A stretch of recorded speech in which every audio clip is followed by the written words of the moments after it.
வணக்கம்.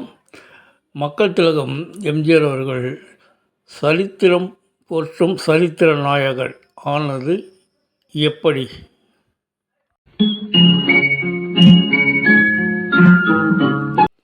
வணக்கம்.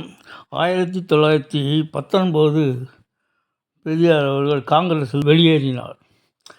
வெளியே வந்து அவர் சுயமரியாதை இயக்கம் என்று ஒன்று ஆரம்பித்தார், செல்ஃப் ரெஸ்பெக்ட் மூவ்மெண்ட். பின்னர் அதுவே திராவிடர் கழகமாக 1944ஆம் ஆண்டு மாற்றினார். அவருடன் இருந்தவர்கள் அறிஞர் அண்ணா, கருணாநிதி, நெடுஞ்செழியன், மக்கள் திலகம் எம்ஜிஆர்.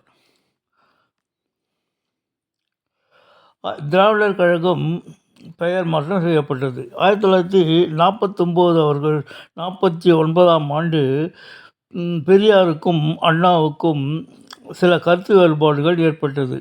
அதில் முக்கியமானது, அவர் தன்னுடைய கட்சியை வெறும் சமூக இயக்கமாகவே மட்டுமே பார்க்கணும் அப்படின்னு சொன்னார். அறிஞர் அண்ணா அவர்கள் சமுதாய இயக்கம்தான் நாளைய அரசியலில் மாற்றத்தை உண்டாக்கும், அதனால் இதை ஒரு அரசியல் கட்சியாக மாற்றுவோம் அப்படின்னு சொன்னார். அதை ஏற்காததால் அண்ணா அவர்கள் 1949 அன்று திராவிடர் கழகத்தை விட்டு திராவிட முன்னேற்ற கழகம் என்று ஆரம்பித்தார். 1949 ஆரம்பித்தார்.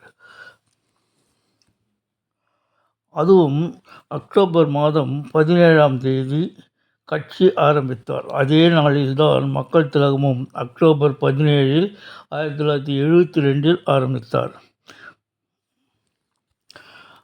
அதை போன்று அறிஞர் அண்ணா அவர்கள் 2 ஆண்டுகள் மட்டுமே அவர் ஆட்சி செலுத்தினார்னா இருந்தார். 1949 கட்சி ஆரம்பித்த அறிஞர் அண்ணா அவர்கள் அவர் ஆட்சியை பிடிப்பதற்கு 67 தான் காங்கிரஸை வென்று முதலாக தமிழ்நாட்டில், ஏன் இந்தியாவிலேயே காங்கிரஸ் இல்லாத ஒரு ஆட்சியை கொண்டு வந்தார். அதுதான் அண்ணாவின் திமுக கழகம். 1967 ஆட்சி முதலமைச்சராக அமர்ந்த அறிஞர் அண்ணா அவர்கள் 1969 மறைந்தார். அதற்கு அடுத்து 69 பெரும்பாடுபட்டு நெடுஞ்செழியன் தான் முதலமைச்சராக வர வேண்டும். ஆனால் கருணாநிதி அவர்கள் மக்கள் திலகத்திடம் கெஞ்சி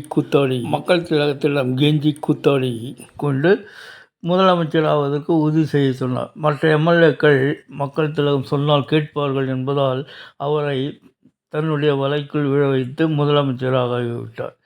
இப்போது அவருடைய பேரன் உதயநிதி தன்னுடைய அந்த கட்சி, திமுக கட்சி, தன்னுடைய தாத்தா ஆரம்பித்த கட்சி என்று கூறிக்கொண்டு திரிகிறார். 69 முதலமைச்சரான கருணாநிதி மக்கள் திலகுடன் சில விரோத போக்குகளை கடைபிடித்தார்.